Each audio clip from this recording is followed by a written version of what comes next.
Thank you, Becky. It's such an honor and a privilege to be here this morning speaking to this group. So in full disclosure, when I picked this title, it was actually suggested to me by my mentor and past president of this organization, Dr. David Adams.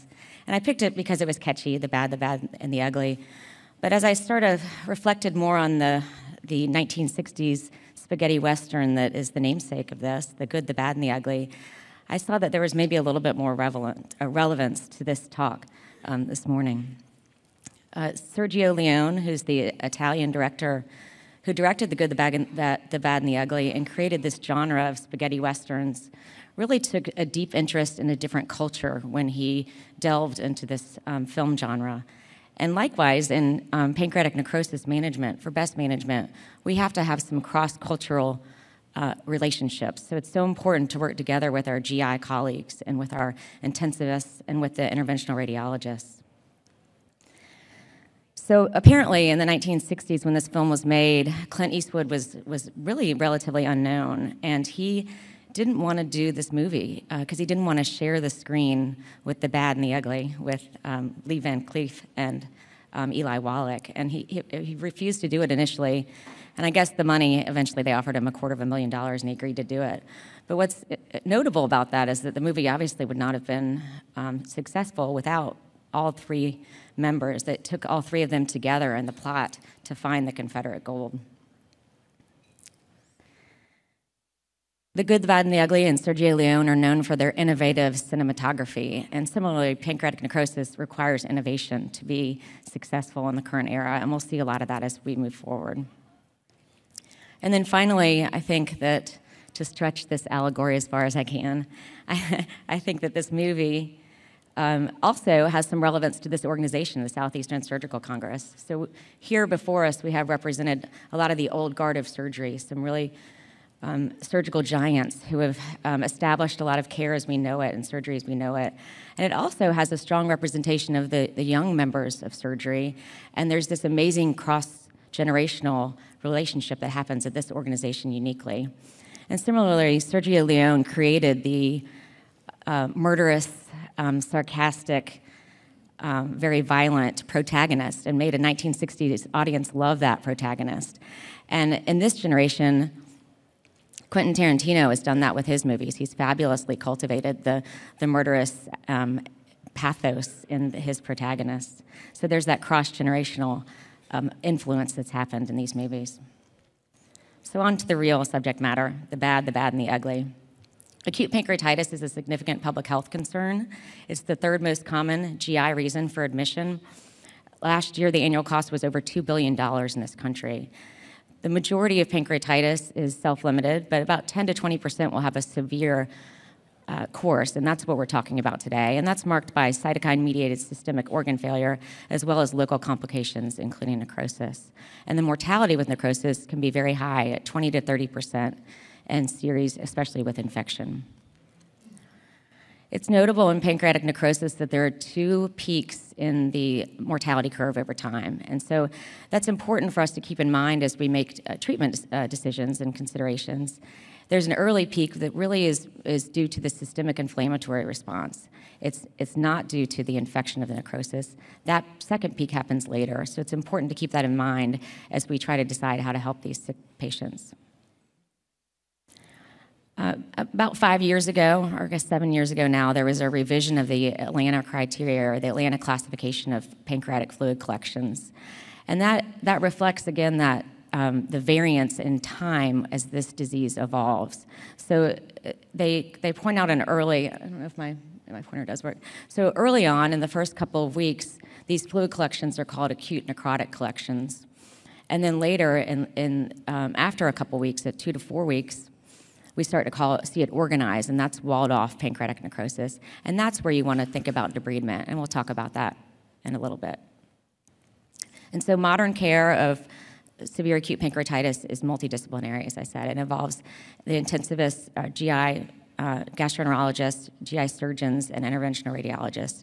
And in that beginning period, and actually throughout the care, the non-operative therapies are what's most important. Now, we'll talk about the surgical management today, but again, the non-operative ones are so much more important with what's going on with this disease. So today I'll talk about some surgical pearls: abdominal compartment syndrome, enteral feeds, antibiotics, who to debride and when and how, and then a long-term complication that we're seeing, a disconnected left pancreatic remnant. So abdominal compartment syndrome happens because of the systemic inflammatory response. Pancreatitis is like a retroperitoneal burn, if you will. There's a lot of retroperitoneal inflammation and third space edema, and patients often get an ileus. And all of this combined can cause an intra-abdominal hypertension. Now, it's important to distinguish intra-abdominal hypertension from abdominal compartment syndrome. So if you take all patients with severe acute pancreatitis that are in the ICU and measure their bladder pressures, more than half of them will have intra-abdominal hypertension, and it correlates with their organ dysfunction or their severity of illness, as you would expect. But they don't all have abdominal compartment syndrome. In fact, very few of them do. It's fairly unusual for them to have the end organ complications of renal failure or pulmonary compromise related to that intra-abdominal hypertension. And so I'd always be very hesitant when your intensivist calls you and says the bladder pressure is high. That shouldn't automatically lend towards a laparostomy in the operating room. But if they do develop compartment syndrome, then that's the treatment, is a laparostomy. But it's also often tempting to want to go in and debride at that time, but that's not the time to go and debride. The debridement should be delayed till later. So the old dogma of pancreatic rest has been set to rest. We have several trials and a lot of evidence now that has shown us that enteral feeds and nutrition early is important for these patients. So enteral feeds or even eating has been shown to reduce bacterial overgrowth, and it preserves the gut mucosal integrity, so it can help prevent secondary superinfection of necrosis. And there's a recent meta-analysis of 8 trials with almost 350 patients that showed that enteral feeds are better than TPN, and so there's no need for pancreatic rest. The other question that we often get is, do the feeds need to be post-pyloric? But there's several studies that are randomized trials that have shown that gastric feeds are just as good as post-pyloric feeds. And then the Dutch Pancreatitis Study Group in Amsterdam compared early nasoenteric feeds to early resumption of oral diet and found that there was no difference between the two. So it's just as good to feed the patients if they can eat. So second big question in management of these patients is the antibiotic indications. So we talked about the second peak in mortality is often due to secondary infection of necrosis. And so that has led people to want to use prophylactic antibiotics. But there's a lot of evidence that that's not the way to go. It's better. It's hard in the initial period when there's that systemic inflammatory response, and patients are often febrile and have a leukocytosis, and so it's tempting to think that they have infection as their disease course. But it's important to distinguish infection from SIRS, and so culture-proven infections or patients with retroperitoneal error, presumably because of an infection, are the patients you want to treat with antibiotics. There have been many, many randomized controlled trials over the decades trying to examine the use of prophylactic antibiotics. And all they've consistently shown is that it seems to lend towards fungal infection and doesn't seem to prevent infection or mortality or reduce mortality. So who needs debridement? Well, patients with infected necrosis have that much higher mortality and need debridement in some fashion, some intervention, at least drainage. And then patients with sterile necrosis, Ed Bradley showed us several decades ago that patients with sterile necrosis often will resolve their disease on their own. But there's this other subset of patients that has what's been referred to as persistent unwellness by Dr. Warshaw, and they just don't get better. They continue to have signs of illness. They are unable to resume their diet, they're unable to get back into life, and these are the patients that have often a larger burden of necrosis and do well with debridement. Korte was a German surgeon back at the end of the 19th century, and he was one of the early pancreatic surgeons. He actually admitted to being a pancreatic surgeon in the early era. And he was very astute and recognized that in the acute stage, surgical treatment is not recommended, wherein patients have the propensity for cardiovascular collapse. If pancreatic apoplexy occurs, surgical treatment cannot help. So he recognized that it wasn't a need for surgical intervention in these early in these sick patients. So timing is everything in debridement, and delayed debridement is so important. It's been shown again and again to have lower morbidity and mortality than early debridement, because it allows for that systemic inflammatory response to resolve and to get better. And so I always tell the students in the residence, it's like kicking a horse when they're down. You don't want to operate and stir up an inflammatory response in someone who's really dying from this cytokine release already. And so it seems that the optimal timing is 4 weeks from the inciting event.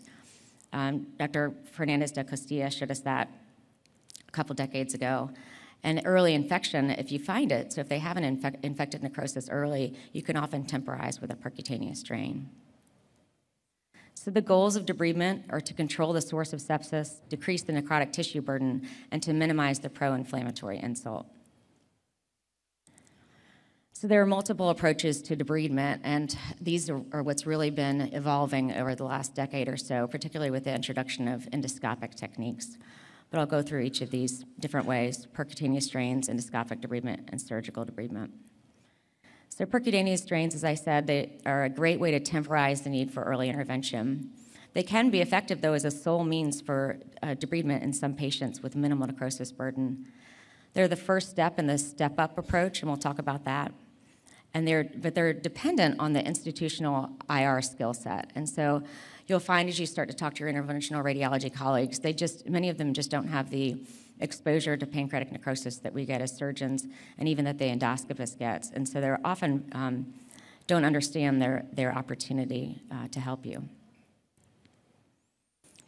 Patrick Freeney in the 1990s out in Seattle showed us that percutaneous drains can be very valuable in pancreatic necrosis management. And in his hands, 47% of patients just needed a percutaneous drain to get through their necrosis. And then the Dutch group have shown in 2 prospective randomized trials that a significant portion of patients can do well with percutaneous drainage alone. So in one, they had 35% of patients, and the other 51% of patients resolved their necrosis with drains alone. But again, in all of these cases, they had aggressive interventional radiology, multiple catheter exchanges, and it took time. The Dutch Pancreatitis Study Group looked at the use of proactive drainage. So what they did is they had a protocol where they had scheduled frequent drain exchanges and drain upsizes, and they compared that in one institution to 3 other institutions that used a more standard protocol with drain exchanges only as needed or indicated clinically. And what they found is that the proactive group had more drain-related procedures, as you would expect, and had larger final drain size. And they less often went on to necrosectomy, so they less often needed an endoscopic or surgical necrosectomy. But they ended up with a similar hospital stay, and the mortality was no different. So they really didn't affect necessarily the morbidity or the mortality with an aggressive approach.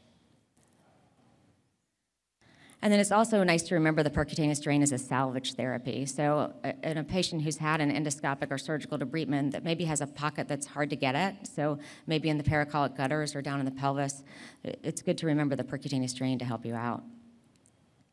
And then it's important in using percutaneous drains early to remember that they aren't entirely benign. They can cause superinfection in an early fluid collection. And they also will end in a pancreatic fistula or increase your pancreatic fistula risk. So what about endoscopic debridement? Our gastroenterologists are really excited about this intervention. It was first described by Dr. Barron in 1996, and it draws on the endoscopic cyst gastrostomy. And so what they do is they gain endoscopic access to the necrosis cavity using endoscopic ultrasound. And they make a tract and through the back wall of the stomach into the cavity.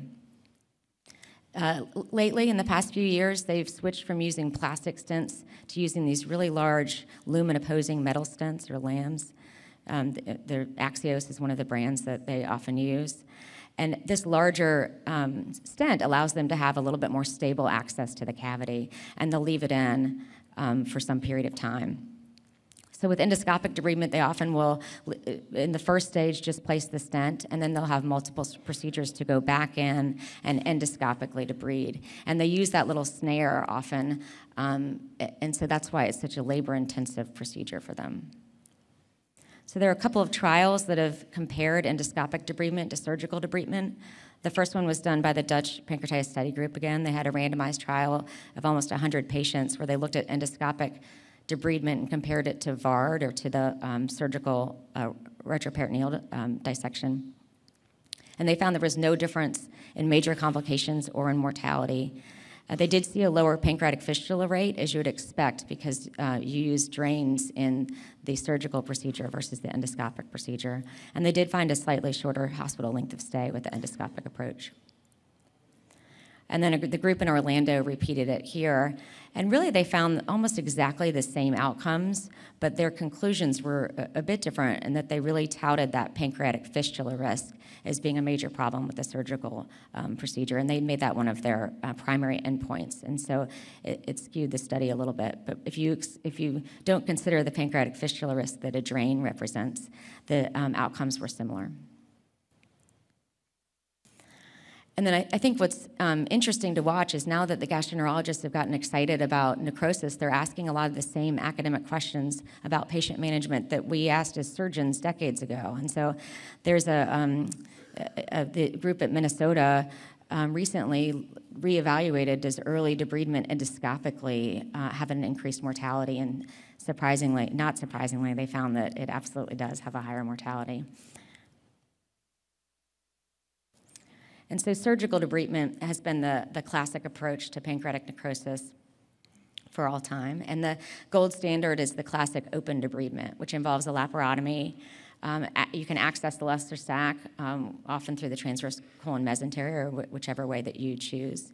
There's gentle blunt debridement and irrigation is used, and then we place large bore drains for irrigation postoperatively. And this is the classic way to surgically debride patients. It's hard to evaluate outcomes on open debridement in the modern era, just because we don't, the patient group that gets this are usually the sickest, and so it gets very challenging. The randomized trials that I'll talk about in a little bit have tried to address that, but it still is not great data. But what's important to remember is that it's never wrong. The open debridement is a great way to help a sick patient, and it should always be the gold standard, particularly in someone like this patient who has necrosis widely spread throughout the abdomen. But I think we do well to try to minimize this pro-inflammatory insult. And so if we can do it in a less invasive way, then that should be advantageous for debridement. And so one of the first ways that we looked at a minimally invasive approach to debridement is with the VARD, which is the videoscopic assisted retroperitoneal debridement, also known as the step-up approach. And so this was first described by Garnier in the 90s, and then Karen Horvath really championed this in our country, and first reported 6 patients that she did this in 2001. And so what a VARD involves is that first we gain access to the cavity with a CT-guided percutaneous drain from the left flank. And it's important to talk to your radiologist when you are going to have this drain placed so that they put it in the trajectory that you want. The shorter your distance from the skin to the cavity when you go to do the procedure, the easier it'll be technically for you. And you want them obviously to not go to avoid the colon and the kidney and the spleen. And so kind of helping them navigate and showing them where you want it so you can best use it later is the way to go.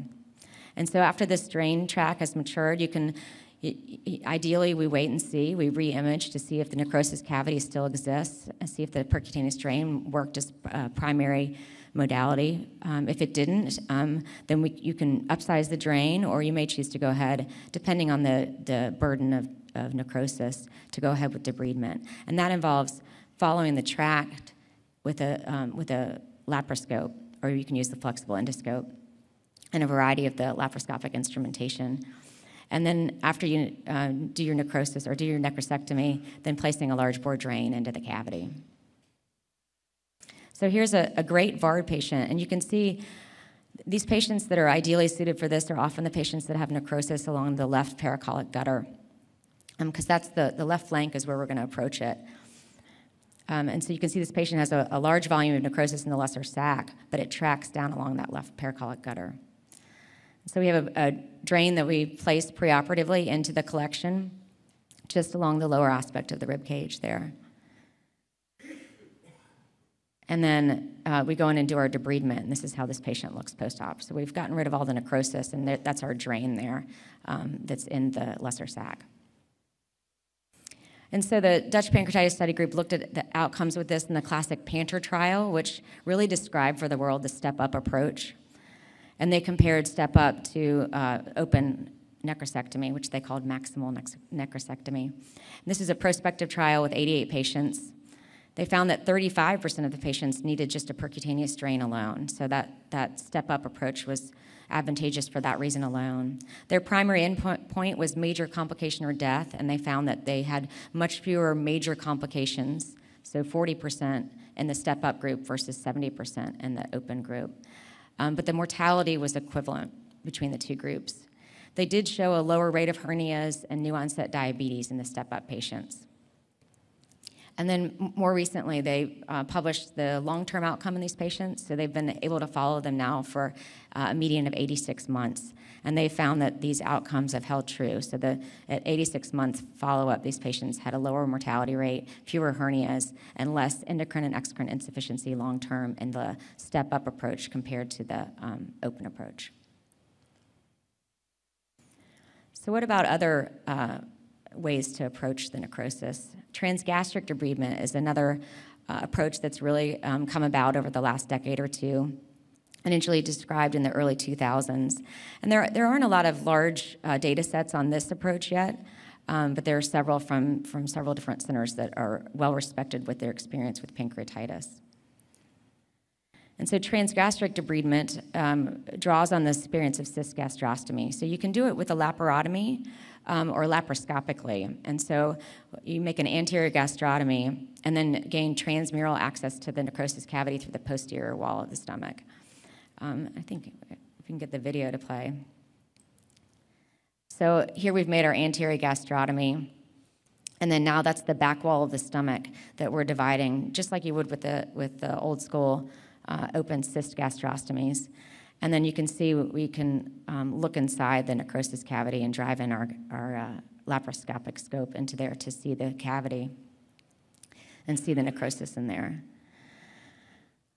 This is very much like the endoscopic debridement approach, but we're able to do it all in one blow. There's not multiple procedures. And obviously we have a lot better instrumentation than they do in the endoscopy suite. So they're trying to use a tiny snare, and we're getting to use all of our laparoscopic equipment. And you can see we get a nice amount of necrosis through this approach. The other touted advantage of the transgastric approach is addressing the disconnected left pancreatic remnant, at least in theory. So when you have pancreatic necrosis, it typically is in this watershed region in the neck. And so after this, it may resolve in the pancreatic duct. Sometimes you'll end up with a stricture, sometimes it will heal well, but other times you can end up with a disconnected left pancreatic remnant, and that's what this cartoon represents. That can be a long-term problem.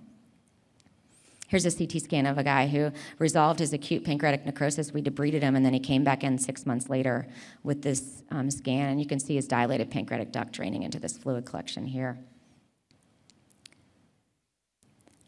So the classic management of the disconnected left pancreatic remnant has been distal pancreatectomy. You can either do it acutely in the early stage along with your debridement, or delayed when they present later, like that other patient I just showed you.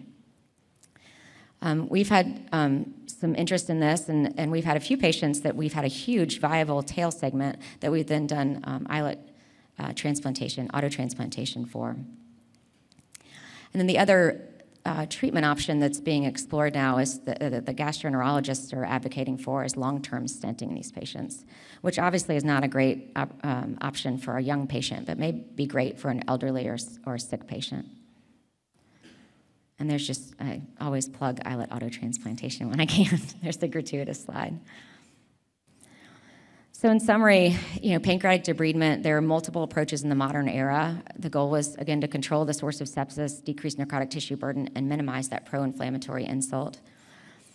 The approaches that we talked about, transgastric, retroperitoneal, and open, I think deciding which approach works best for you or for your patient is going to be determined by those two things, what your own experience is as a surgeon or what your gastroenterologist's experience is, but also on the pattern of disease. So the transgastric approach is best for when the necrosis is largely just in the central area. The retroperitoneal approach may be better when it goes along that left flank, and then the open approach is best for widespread necrosis. And then finally, I think it's important to remember with pancreatic necrosis that art isn't found just in the pretty elective, technically elegant cases, but also in the messy ones. Thank you.